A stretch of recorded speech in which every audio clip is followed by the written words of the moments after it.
Tonight on Bridge City News, the Calgary Flames and their head coach Bill Peters have parted ways. We hear from the club's GM, Brad Treliving. With Waterton receiving more than 50 centimeters of the white stuff over the last few days, warnings of a potential avalanche have been issued. And federal Conservative leader Andrew Scheer is listening to other Tories as to why his party lost the October election. Your nation, your province, your southern Alberta. From the heart of Lethbridge, it's Bridge City News with Hal Robbins. Good evening. Thanks so much for joining us. Bill Peters has resigned as head coach of the Calgary Flames. Peters was embroiled in controversy surrounding racial slurs he made toward a former player, Akeem Aliu, 10 years ago when he was coach of the Rockford Ice Hogs of the AHL. There were also reports that Peters allegedly physically abused players when he was head coach of the Carolina Hurricanes. Flames general manager Brad Treliving said in light of the mounting evidence, it was best that the club and Peters parted ways. Treliving says the team had not heard of any of the allegations against Bill Peters prior to his hiring. And were we aware of any type of these allegations? Categorically, no. The question's been raised, do we know, and what do we know? We knew nothing of any nature that we've been dealing with the last couple of days. In terms of due diligence, you do due diligence. We do a full scrub on any hire. And I did speak to previous employers of Bill. The club announced that Jeff Ward will be named as interim head coach. The Flames currently sit in 5th spot in the Pacific Division with a 12-12-4 record. Their next home game is tomorrow night as they host the Ottawa Senators. With all of the snow we've had lately, the avalanche risk is reported to be quite high in Waterton Lakes National Park. Avalanche Canada says the risk of snow slides in the alpine and treeline areas are very high. They are also said to be considerable below the tree line. Officials say Waterton has received 50 to 70 centimeters of snow over the past couple of days. The strong northeast winds have created slabs that will be very easy to trigger. The avalanche danger should improve slightly to moderate by midday tomorrow. Firefighters in the Crow's Nest Pass are finally getting a raise. It has been 14 years since their last pay increase, but that will change. Crow's Nest Pass Council approved the raise this week, offering an increase of $5 an hour for most positions. Firefighters work on a paid, on-call, and volunteer basis. The average firefighter will make around $20 an hour. Captains can make up to $25 an hour. This will be the first time junior firefighters under the age of 18 will be compensated for firefighting efforts in the Crow's Nest Pass. A junior firefighter will now make $15 an hour. The changes are retroactive to January 1st of this year. The town of Taber is tightening its belt. Town Council approved cuts to council salaries, staff training, and non-essential projects. The town said the measures were necessary because of cuts to the provincial government budget and Alberta's economic downturn. The town said it had to find $221,000 in savings. Council salaries will be cut 5%, management wages will be frozen next year, and a trip to Japan by Mayor Andrew Prokop has been cancelled. The stormwater land improvements were cut $20,000, and the proposed natural gas heaters in Confederation Park have also been cancelled. Prokop says because of the measures being taken, he hopes to have a balanced budget by the year 2020. The City of Lethbridge is hoping to potentially find a buyer for the NMAX Centre. City councillors recently voted to explore ownership and operational alternatives for the money-losing facility. A recent financial report by KPMG says last year NMAX held 189 events over 212 days and used just 58% of the space. According to the report, NMAX Centre brought in $9.7 million in revenue. However, it was funded by $1.8 million by taxpayers, and its operating loss was $1.7 million. Bottom line is that the facility needs to be full, and it's not. The NMAX is essentially an entity that needs to have cost recovery, so we need that building full. So whether it's the hurricanes, concerts, whatever it happens to be, we need that building full. So at different times throughout its history, it's operated somewhere between 70 to 85% on cost recovery, which means it's being subsidized or tax supported to 15 to 30% every year. So we need to fill that building. That means we need to be a promoter. Literally, we're bringing in concerts, we're putting all those things, and we're putting every event on there on the backs of tax support. So the question is that what the community wants? Is there another model to do that? Some suggestions to help with the revenue shortfall include charging for parking during Hurricanes games and bringing in a theatre to host productions. The Annandale House is sometimes referred to as the Christmas house in our city. The century-old home sits right in the heart of Lethbridge and has quite the colourful history. BCN's Loris Alexander finds out why this home brings so much Christmas cheer to families each and every year. Garfield Bland and his wife Diane moved into this 3-story historic house in 1984. While its history has been maintained, the Blands have decked the halls with boughs of holly and more.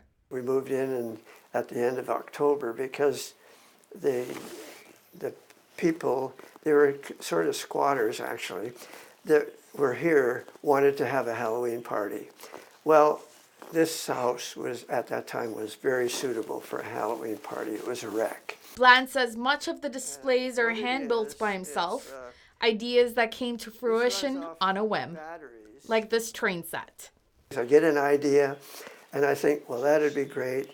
It never clicks into my mind as to how much work it'll be, but all in all, but I get involved, and by then it's too late. I have to finish it, so.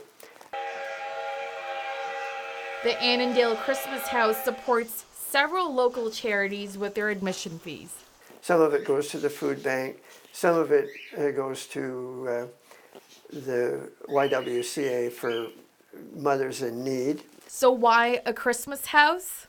Being a Christian, that's the big part of it, and just to exemplify what the spirit of Christmas represents. For Bridge City News, I'm Loris Alexander. David Steffen is a man who was recently found not guilty for failing to provide the necessaries of life in the death of his 19-month-old son Ezekiel.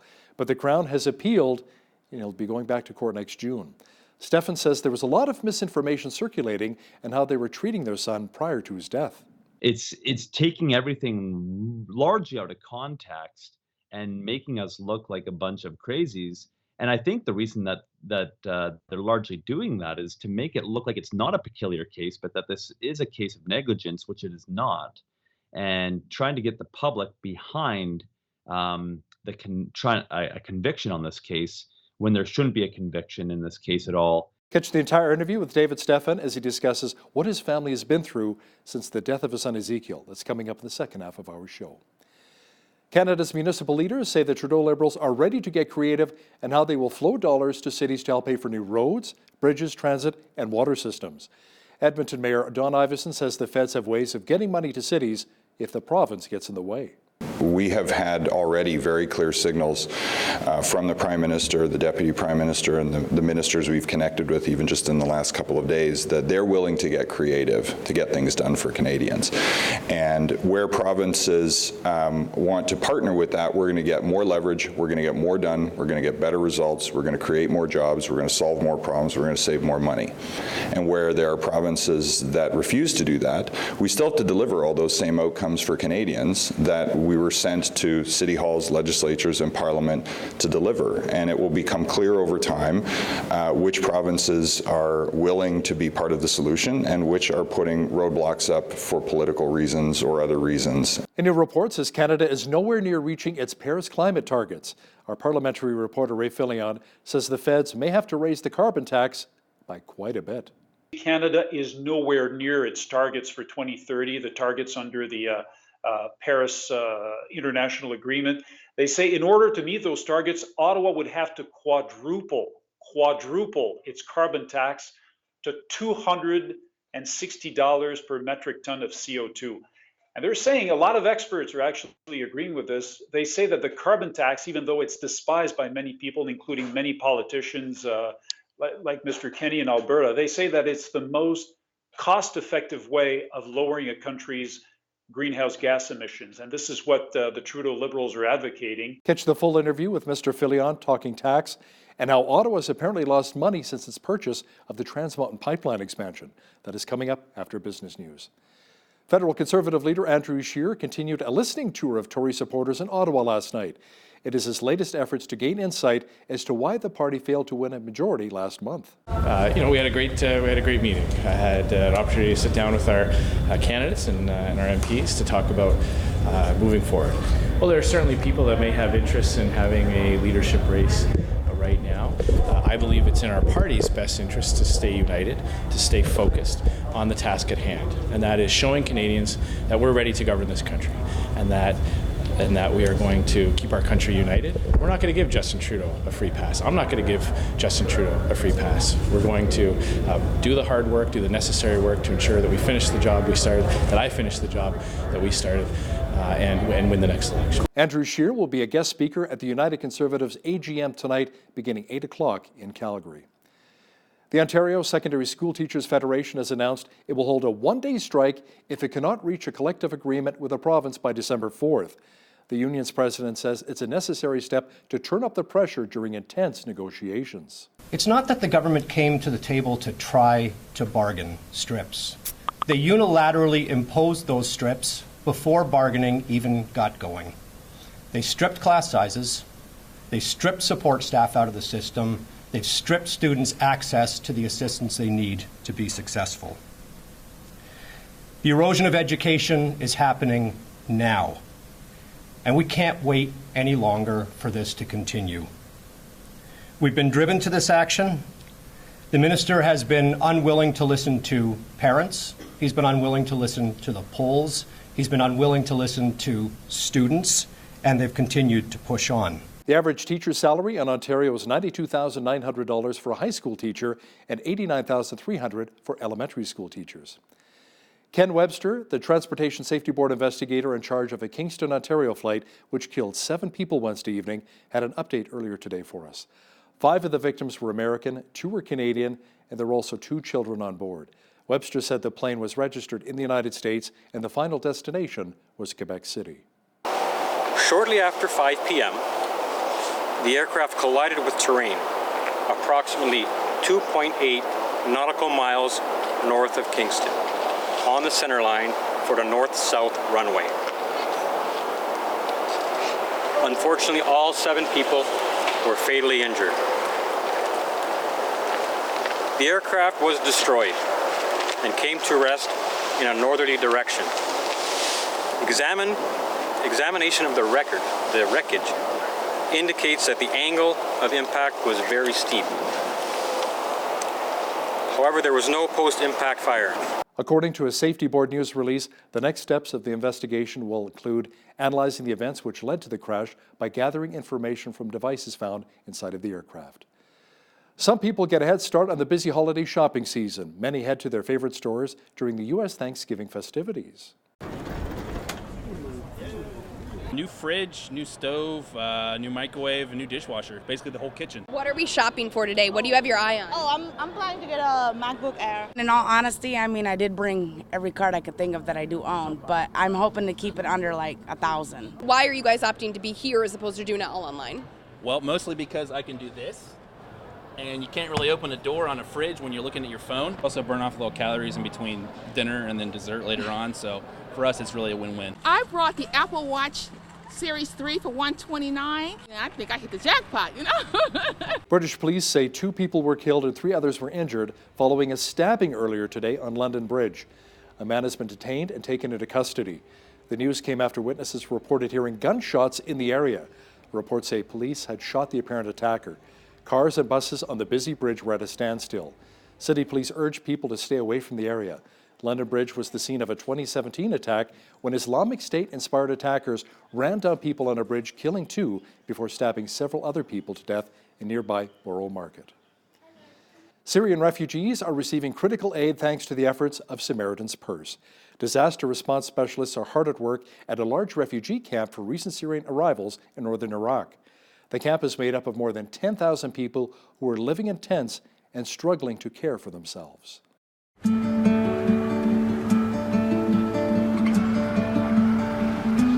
Ryan here with Samaritan's Purse. Today, me and my team are in northern Iraq loading much-needed items onto the trucks behind me. These items include tents, tarps, sleeping mattresses, and blankets.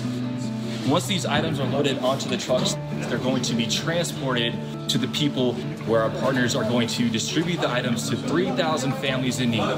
These families are going through so much.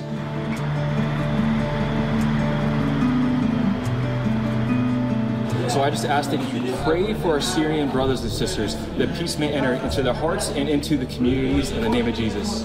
Great to see Christian organizations making a difference throughout the world. There's a special promotion taking place in the mill right now with more Here's Len Binning with another Movie Mill Minute.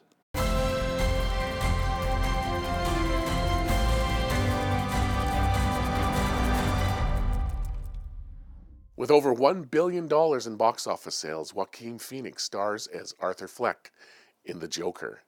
By day, he's a clown for hire. By night, he's a wannabe stand-up comedian.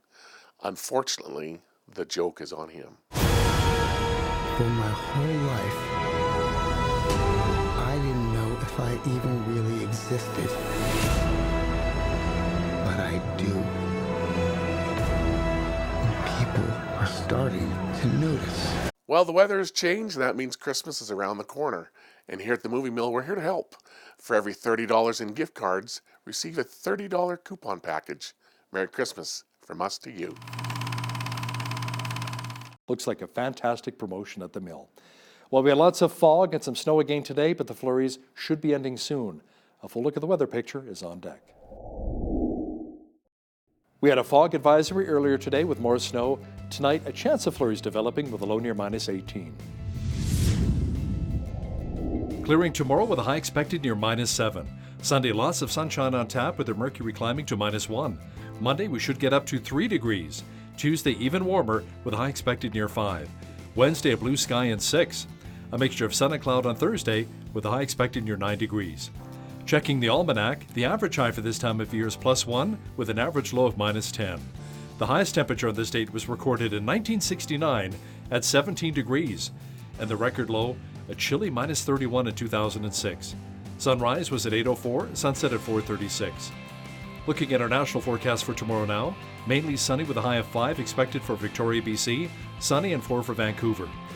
Lots of sunshine as well at only -8 in Calgary on Saturday. Sunny and -8 for Edmonton. Periods of light snow and -8 as well for Regina. Overcast and -10 is on tap for Saskatoon tomorrow. Flurries and -2 is expected in Winnipeg.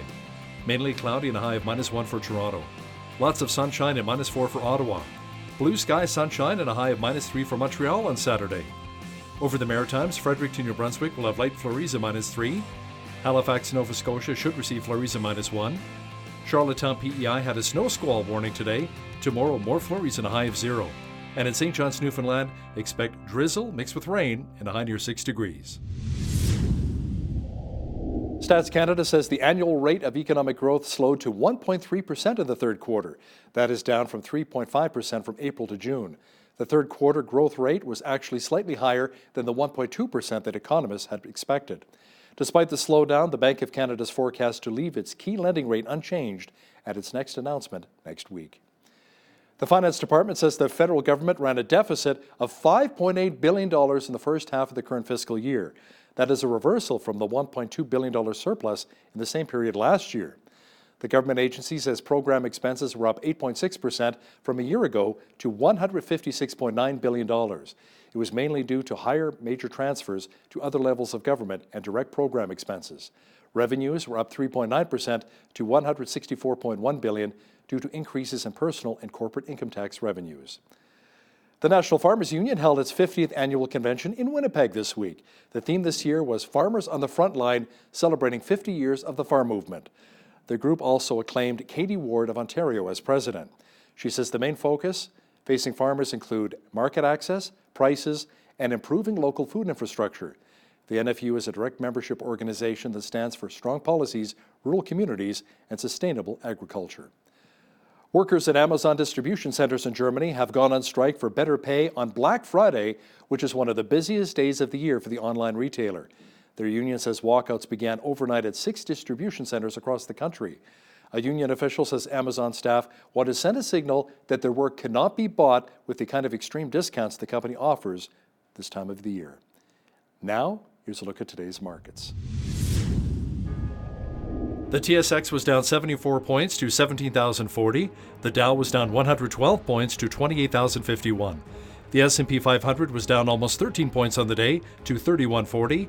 The Nasdaq was down almost 40 points to 86.65. Oil was down $2.69 today to $55.42 per barrel. Natural gas was down 22 cents to $2.28. Gold was down $11.61 to $14.44 an ounce. Silver was up 11 cents on the day to $17.03 an ounce. Wheat is at $235 per metric ton, barley's at $238, canola's at $427, and corn is at $273 per metric ton. Live cattle were down 23 cents to $122.08. Feeder cattle were down $1.05 to $143.70. Lean hogs were up on the day, $1.35 to $62.40. And the Canadian dollar was up slightly on the day to $75.30 US. Recapping one of our top stories this hour, if you're planning a trip to Waterton Lakes National Park this weekend, be aware. With all of the snow we've had lately, the avalanche risk is reported to be quite high in Waterton. Avalanche Canada says the risk of snow slides in the alpine and treeline areas are quite high. Officials say Waterton received 50 to 70 centimeters of snow over the past couple of days. A new report says Ottawa's actually lost money since it purchased the Trans Mountain Pipeline expansion. Our parliamentary reporter Ray Fillion has details next. But first, here's a look what's happening in and around your community. Here's your Bridge City News community calendar. Warm your hearts this season and come enjoy the Winter Light Festival at the Nikayuko Japanese Garden until January 31st. Gates are open from 6 to 9 p.m. Experience the illumination of over 100,000 lights decorating the beautifully shaped trees and gardens. Admission is $9 for adults, $7 for kids ages 6 to 15, and various ticket packages are also available. For more information, visit nikayuko.com. Aged Care Columbia is pleased to invite you to their Christmas market on Tuesday, December 3rd from 1 to 4 p.m. at 785 Columbia Boulevard West in Lethbridge. Open to the whole family. Find custom-made crafts, clothing, decor, household goods, baking, and more. Also, get a picture with Santa for $1 and enjoy delicious hot chocolate with cookies for $2. Proceeds will go to the Lethbridge Food Bank. Martin Brothers Funeral Chapels invite you to attend their annual Holiday Remembrance program on December 3rd at 7 p.m. at their Riverview Chapel. Holidays can be a difficult time for many who have lost a loved one, and this event gives an opportunity to honor those who have left us and support those who are still with us. For more information, call Martin Brothers at 403-328-2361. And that's your Bridge City News community calendar. Even though Chrystia Freeland is no longer our Foreign Affairs Minister, she's still involved in the free trade agreement with the United States. Joining me now to talk about this and other big issues from the Hill is our national parliamentary reporter, Ray Fillion. Ray, Freeland is in Washington during the ratification process of the USMCA? Yeah, she spent some time in the U.S. Capitol earlier this week, just a few hours, as a matter of fact. She went down there because what's happening right now, you know that the new NAFTA was signed. The deal was signed last year by Canada, the United States, and Mexico, except it has yet to be ratified here in Canada, but most importantly, in the United States. It's stuck in the Senate. The Democrats are opposed to some of the things in that deal. So what's going on right now is they're trying to negotiate an addition or an addendum, as they say, to the deal, which would be acceptable to all three countries that signed the North American Free Trade Pact. So that's why she's no longer Foreign Affairs Minister, but she traveled down there because even though she's no longer Foreign Affairs Minister for Canada, she retains the responsibility for the U.S. file. She's still in charge of the whole NAFTA or USMCA deal. So that's why she went to the United States. She didn't have a lot to say after her meeting with Secretary Lighthouser and the Mexican representative. Looks like they're going to be having more meetings in the days to come. They're trying to hammer out a final deal so this new agreement between the two countries can finally be ratified by all three participants and finally be put to place. The U.S. administration, President Trump, they're pushing very hard to get this done before the end of the calendar year. We'll see if it happens. Yeah, let's hope it does happen. Right, the CN Rail strike is over, much to the relief of grain and energy producers. Also, a lot of people expecting propane in Quebec with that shortage that you had out east there. Now, the Trudeau Liberals must also be pretty happy about it. Absolutely. They were opposed. Mr. Trudeau's government was opposed to the idea of a special back-to-work legislation, even though they did it last year when the Postal Service went on strike a few weeks before Christmas. This time around, they gave, once again, as they always do, they give negotiators a chance to talk, to try and come up to some negotiated settlement. And that was the idea, even though they were under tremendous pressure by the opposition Conservatives, by a lot of business groups as well, because, yeah, you're right. This strike at the CN, which began on Tuesday of last week, was beginning to create a propane shortage in Quebec, which is, when you think about it, many hospitals, daycare centers absolutely need propane to keep their buildings warm in the cold season. Farmers in Quebec and Ontario, they need propane as well to dry their grains. And it's been an absolutely awful season for them. So they absolutely didn't want to run out of propane. Fortunately for the Trudeau Liberals, crisis has been averted.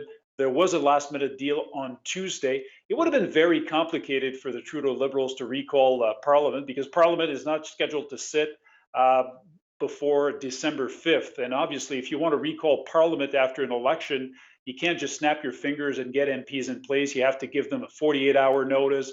You have to start the new parliamentary session with a speech from the throne. They have, in the House of Commons, MPs have to elect a new speaker. So chances are it would have taken several days for a special back-to-work legislation to be adopted. Fortunately, all of this has been averted. The transport minister, I'm told, was very, very much involved in the whole process. He put a lot of pressure, Marc Garneau, on both parties to come to a negotiated resolution. Apparently, he was woken up in the middle of the night several times at 2, 3, 4 o'clock in the morning. People were phoning him to give him updates, and he would pick up the phone. So hats off to Mr. Garneau, crisis averted. Yeah, it's dedication, absolutely. Ray, a new report says Ottawa has lost money since its purchase of the Trans Mountain Pipeline expansion. How so? We're talking about $88 million for the federal government in losses in the first 9 months that they owned the pipeline. That's according to figures obtained by the CBC. We're talking, for those 9 months, $348 million in revenue for the federal government from the TMX pipeline, and $336 million in spending for a shortfall, as I said, of $88 million. Now, yeah, you have to keep in mind that a big chunk of the federal spending on TMX is for the expansion. So it's not very surprising. It was understood from the beginning, right after Ottawa purchased the existing pipeline and the project to build the expansion, that Ottawa would have to fork out billions of dollars. So this is what's happening here. Yet some environmental groups say the figures are proof that it wasn't a good investment for taxpayers. They say it was just political to try and please Western Canada. The Trudeau Liberals are saying, wait a minute, in the grand scheme of things, we're going to make money. So we'll have to wait and see what happens. Ray, there's more talk coming out of Ottawa that Conservative leader Andrew Scheer may be on his way out. What's the latest? What are you hearing? Well, it's been a very tough week once again for Mr. Scheer. Just this week, for example, he had a meeting on Monday evening in Montreal with some candidates who lost the October 21st election in their riding. They're very upset with Mr. Scheer. They say that, if he stays, many of them say they won't reoffer. They won't be a candidate next time around, whenever the election is. In the past 48 hours, 2 petitions went online from people, Conservative members, demanding that Mr. Scheer resign. One of the people behind one of the petitions is Corey Tenaik, a former communications director to former Prime Minister Stephen Harper. So it's been really hard, but Mr. Scheer held a press conference on Thursday here in the nation's capital to say essentially, no, I'm not going anywhere. I'm not resigning. The membership of the party will have to decide my fate, he said. And that's going to happen in the spring when the Conservatives meet in Toronto for their next convention. But from what I understand, there's a lot of pressure on him to resign.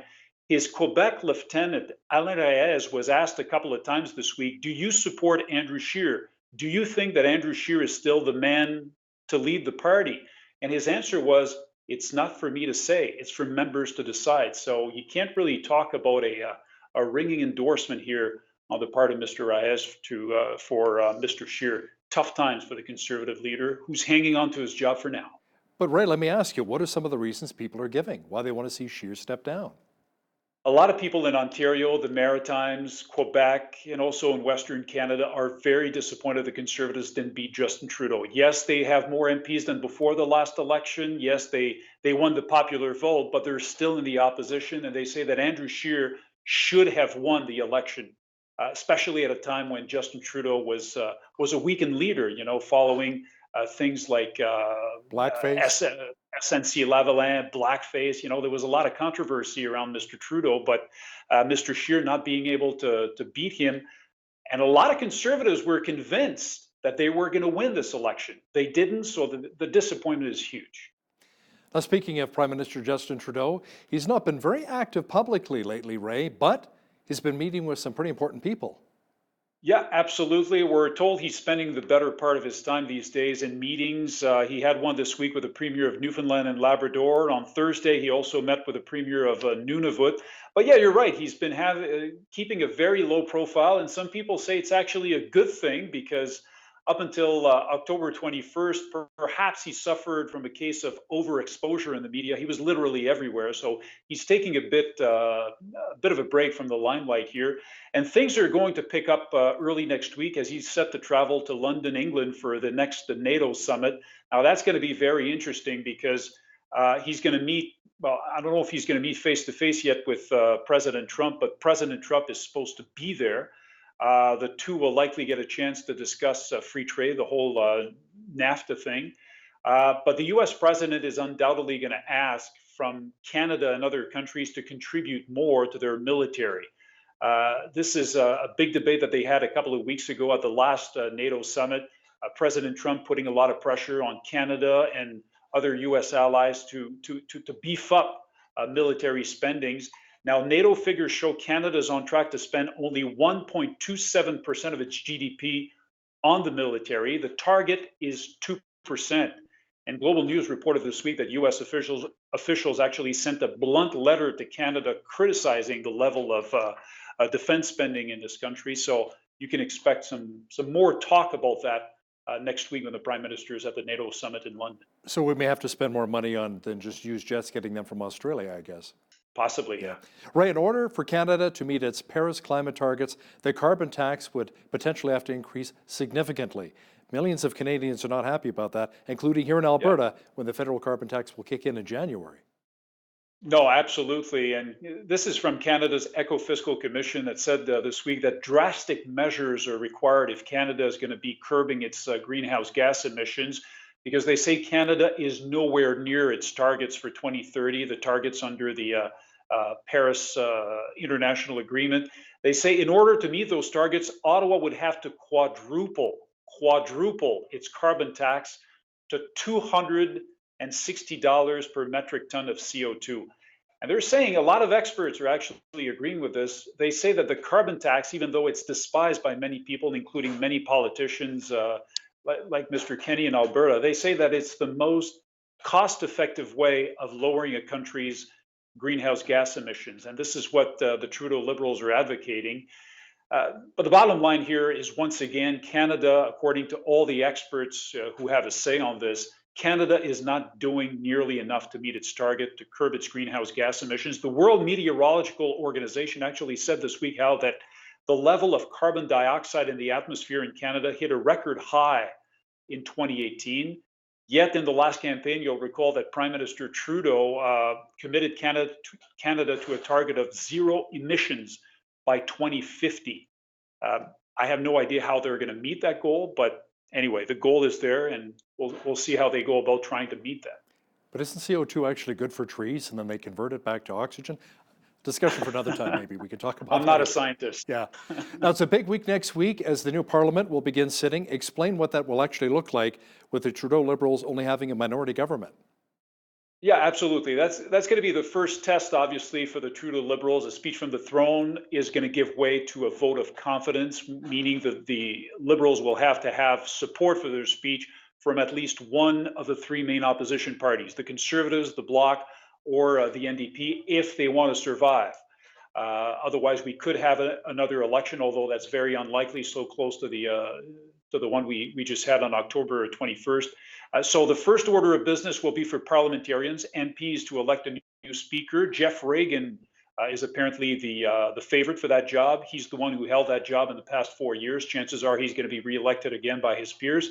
And after that, in the afternoon, everybody or most MPs are going to make their way to the new Senate, which is a couple of blocks away. As you know, Parliament is undergoing major renovations here in the nation's capital. So the House of Commons and the Senate, which used to be in the same building, are now two separate buildings. So it's going to be quite interesting to see how it unfolds. It's happening on Thursday, December 5th. MPs are going to be in town for 7 days. It promises to be interesting. Canadians will get, for the first time, a glimpse of the new parliament they elected last October. Controversial Senator Lynn Bayek is back on the Senate payroll. Explain exactly what the controversy is, Ray. Yeah, she was suspended last May after she posted some letters that were deemed racist by a lot of people. As you know, when the Senate, whenever a senator is suspended from their duty, what happens is the suspension is only good for the current session. So Senator Bayek's suspension expired when the House was dissolved for the last election. Now that Parliament's about to come back, she is back as well. She's earning her salary of $154,000 a year again. But the senator said, her long-term status is still up in the air. Senators are going to have to meet in the coming weeks to determine whether or not she should be suspended again. Senator Bayek says she served her sentence in full. She says she's never reposted the offensive letters. She has attended also educational programs related to racism and Indigenous peoples at her own expense. So she thinks she deserves to be back in the upper chamber. Now, here's kind of an interesting story, Ray. An Ottawa man was awarded $1,500 in damages because of a unilingual water fountain in a Senate building. Can you explain? This is a man who used to work for the federal government. He went in the East Block, which was one of the big buildings on Parliament Hill. It belongs to the Senate. Senators have their offices there. He noticed a few years ago that the button to get some water out of the fountain is only in English. Push, and some of them have a braille. It's written push in braille, but it doesn't say pousser in French. Push, pousser.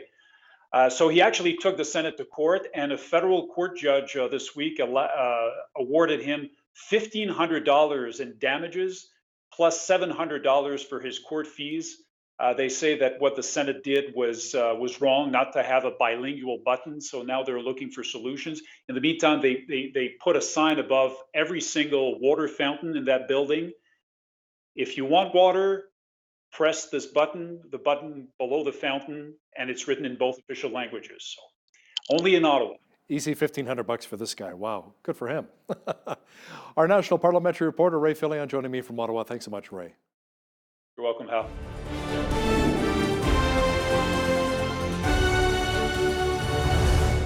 Many of you will remember the controversial court decision from the spring of 2016 in which David and Colette Stephan from southern Alberta were found guilty of not providing the necessaries of life for their 19-month-old son Ezekiel. Now, he died from what the Crown alleged was bacterial meningitis. They appealed but lost that court case, but later the Supreme Court of Canada granted them a retrial, which they won last summer. But hey, the Crown has appealed that. Joining me now from northwestern Alberta is David Stephan via Skype. David, thanks for your time today. Thank you for having me on, Hal.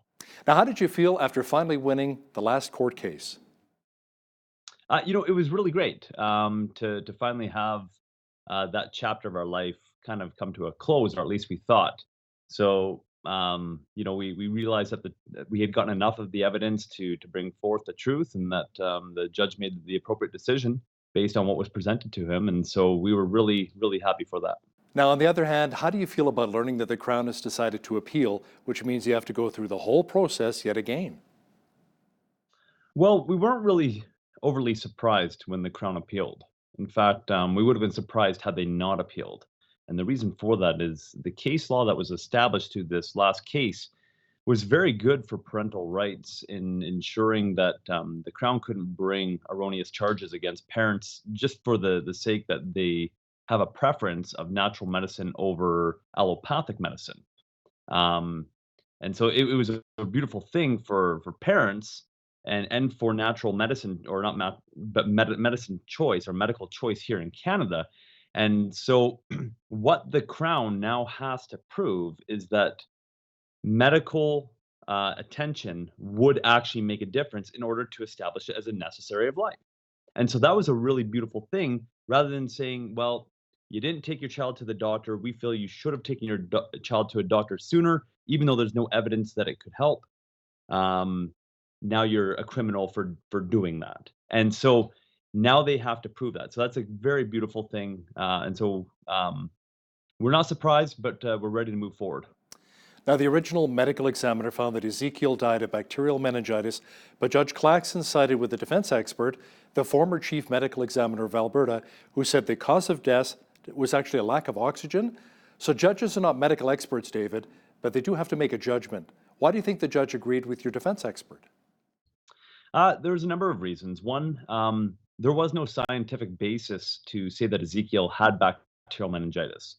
So what the judge did conclude is that based on all the scientific evidence that was put forward to him, the meningitis that Ezekiel had at autopsy was viral in nature, which there's not a whole lot of treatments that you can do for that. Second to that, he says that it wasn't even the meningitis that Ezekiel had that caused Ezekiel to stop breathing.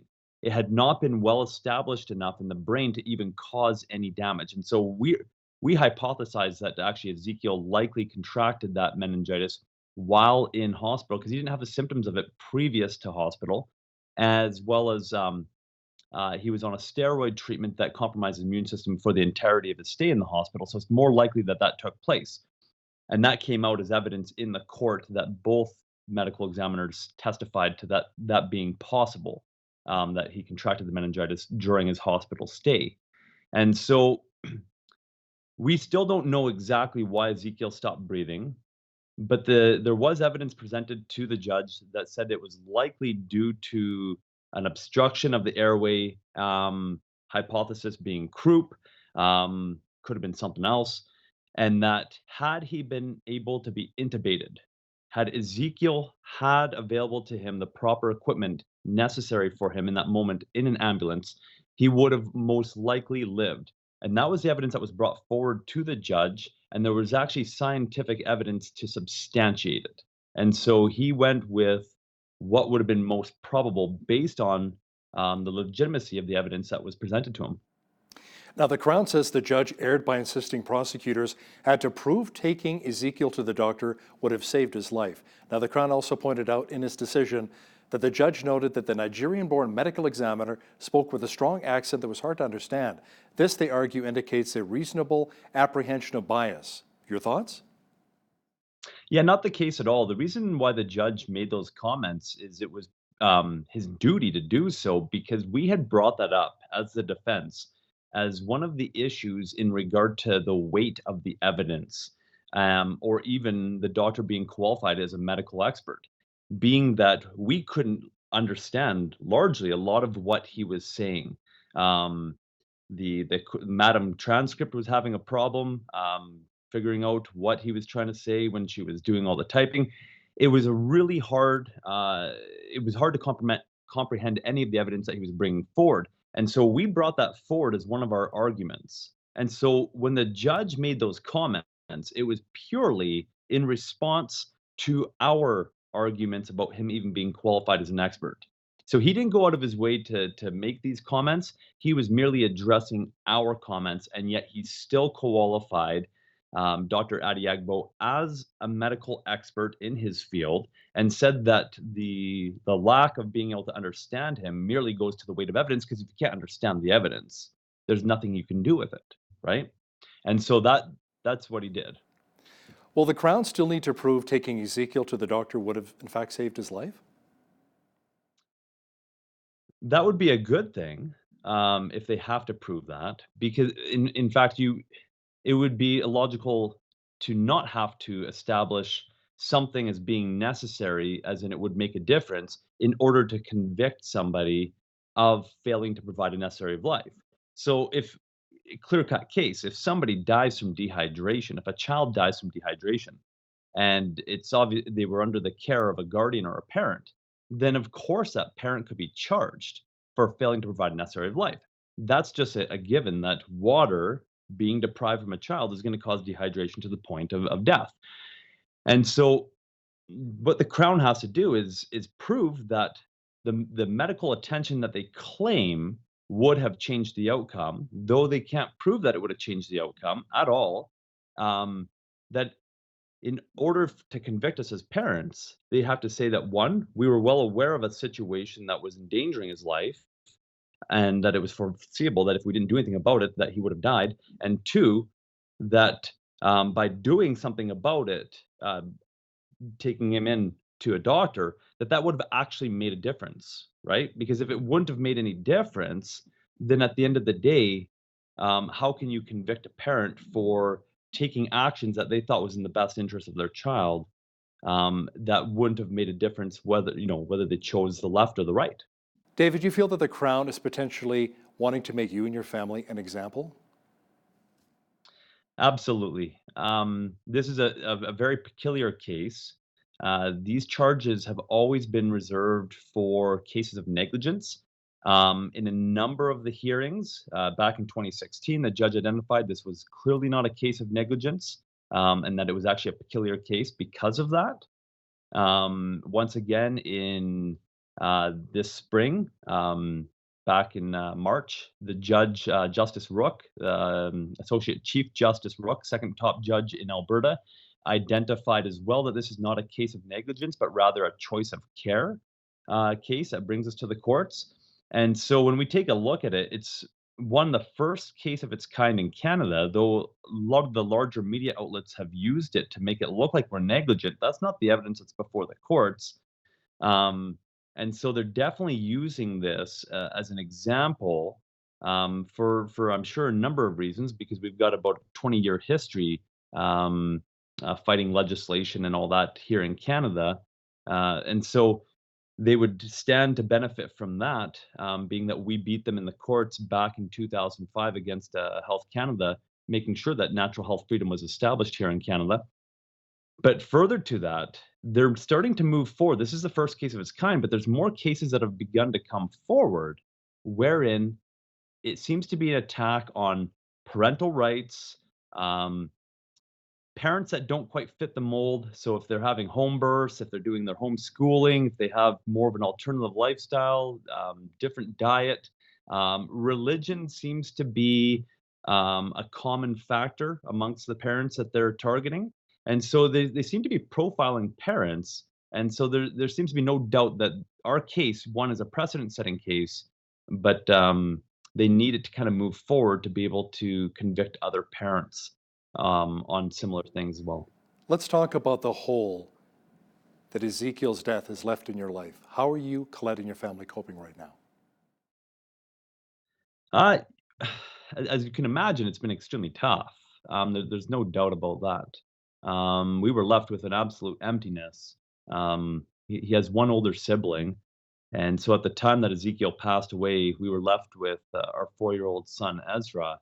And it's absolutely just shell-shocked all of us. We were left with this devastating silence in the home that used to be filled with children's laughter, and you'd hear toys and all that.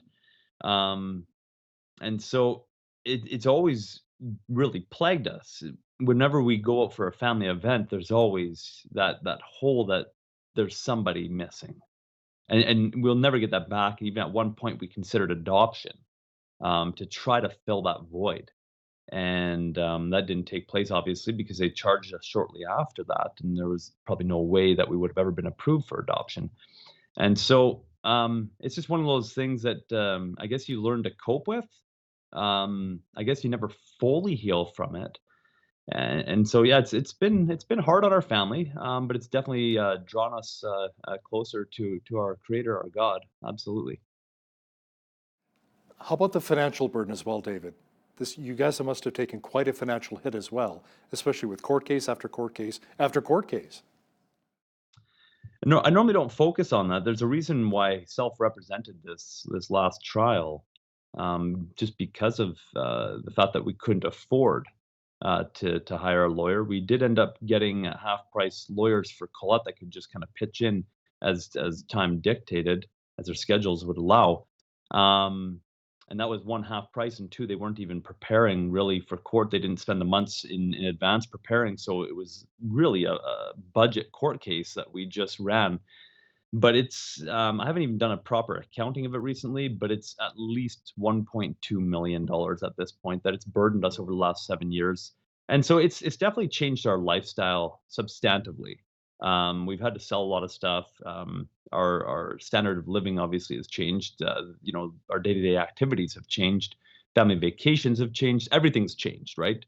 So yeah, it's definitely had a devastating effect that way. But in the grand scheme of things, the financial burden is but a drop in the bucket compared to the emotional burden that it's placed on our family. Now, do you know when the appeal will take place? The appeal will take place on June 11th. Interestingly, on my birthday. So That's my a birthday day as that I well, won't. June 11th. Wow. Well, there we go. We can all hopefully we all have something to celebrate on June 11th beyond just our birthdays. So, which is interesting because that'll be 3 years in a row that the Crown has ensured that something's been scheduled on my birthday, which seems to be an interesting tactic that they take to try to, maybe put a little more salt in a wound. But I'm not really a big fan of birthdays, anyways, so it doesn't really wear on me that way. But Now, you believe that Alberta Health Services should also be held responsible. Can you explain? absolutely. What's come out in the preliminary trial in 2014, in the trial proper in 2016, and then once again in trial proper 2019, it was clear evidence that Alberta Health Services was made aware that the ambulances in the Southern District were not properly equipped. They were made aware of that for about a year prior to Ezekiel needing that equipment. And they did nothing about it. The paramedics were the ones requesting that equipment, and Alberta Health Services refused to honor those requests. And so Ezekiel gets into an ambulance and he goes anywhere from 8.5 to 12 minutes without oxygen. 1 week later, after this incident, Alberta Health Services finally honors those requests and actually puts the proper equipment in those ambulances. And so, what that in essence constitutes is criminal negligence. The fact that they were made aware of a situation that was endangering lives and they did nothing about it. And then ultimately, with the judge's ruling, it just substantiates that it was criminal negligence resulting in death, being that it was hypoxic injury due to oxygen deprivation within that ambulance that caused Ezekiel's death. And so that's a very serious charge here in Canada, up to 25 years. And so it's just really ironic that the Crown, having this information made available to them, supposed to be seeking justice to deter people from engaging in criminal acts, are not laying charges against anybody in Alberta Health Services. It's just really interesting. David, media coverage placed much of the focus on asking questions like, why were these parents treating their child, Ezekiel, using fruit juice and garlic instead of taking him to see the doctor? How do you respond to that? Well, first of all, from a parent's perspective, there was nothing alarming about Ezekiel's condition that would have warranted taking him into a doctor. He wasn't displaying signs of pain. He wasn't crying. There was nothing going on that tugs at your heart, right? That says, well, it's beyond our control now. So there was not. So the contrast of treating him versus taking him into a doctor, that wasn't even really a factor. And the second thing is that where they're getting their information about treating him with fruit juice and garlic is interesting, because we would give Ezekiel and Ezra a daily smoothie, which had fruit juice and berries and some protein and some omega fatty acids and some vitamins and minerals in there, as well as some greens. And so that was just something that they got on a daily basis, whether they were sick or not. So it's not even that we were treating him with what they're claiming we were treating him with. That's called food. That's what they get on a daily basis. In regard to the garlic, there was a tincture that we had produced and used it twice in one day on him. And that was it over the period of him being off and on sick for up to 2 weeks there. So it's taking everything largely out of context and making us look like a bunch of crazies.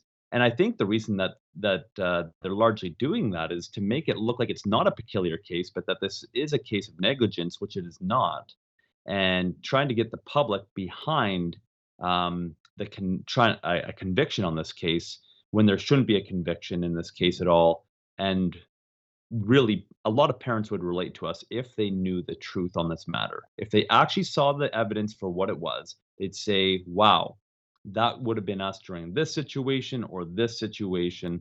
And so I think there's a lot of misleading information coming out to try to sway the public opinion on it. David Steffen, the father of little Ezekiel, will be once again defending his beliefs in a court of appeal in June of 2020. David, thanks so much for your time. Thank you, Hal. On behalf of all of us here at Bridge City News, I'm Hal Roberts. God bless, and thanks so much for watching.